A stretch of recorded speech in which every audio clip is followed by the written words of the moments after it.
Kasunod ng mapapinsalang super bagyo sa lalawigan ng Leyte, magtatakda ang Mines and Geosciences Bureau ng tinatawag na mga no-build zone.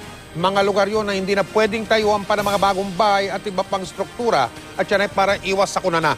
Nakatutok si Ruth Cabal.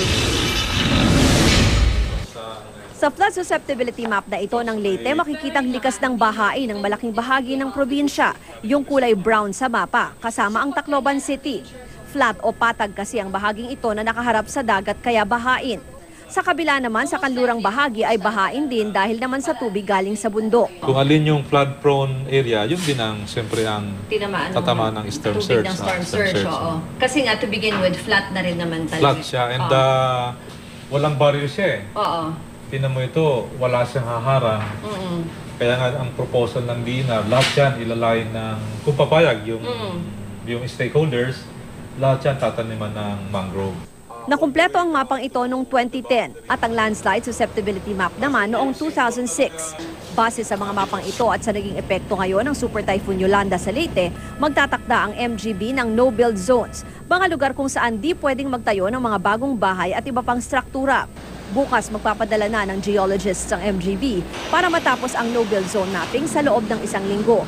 Kasama rin sa mamarkahan ang 40-meter buffer zone mula sa dagat na dati nang di pwedeng pagtayuan ng mga istruktura base sa Clean Water Act.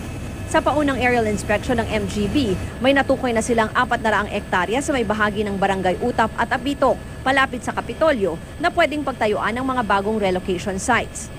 Ang DPWH ang magtatayo ng bunkhouses at temporary shelters. Ang United Architects of the Philippines naman may rekomendasyong gumawa ng mga kahon o cube na temporary shelters na makukumpleto lang sa loob ng 15 araw. Pag nagtagal ang mga konkretong cube na ito, pwedeng pagdikit-dikitin para maging isang buong bahay. Nasa mahigit 50,000 pesos kada cube. Kung gagawa tayo ng bahay na konvensyonal, baka after 3 years o 4 years tayo matapos eh. Okay. Sa dami ng nangangailangan. So what we need is a quick solution.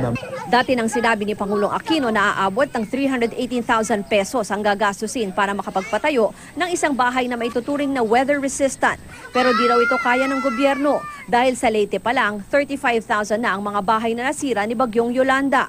At kailangan ng gobyerno ng 11 billion pesos para maibalik itong lahat. Kabilang sa pinag-aaralan ng National Economic and Development Authority o NEDA kung paano mabibigyan ng gobyerno ng temporary shelter ang mga biktima ng Yolanda. Bukod pa dyan ang pagbabalik operasyon ng mga pangunahing serbisyo tulad ng mga ospital at paaralan. It's to come up with that program that would address the most immediate needs to restore the basic services that our people need there. It will be substantial, but I don't want to guess the amount, but certainly it will be in the billions of pesos. Yeah. Ruth Cabal, Nakatutok, 24 Oras.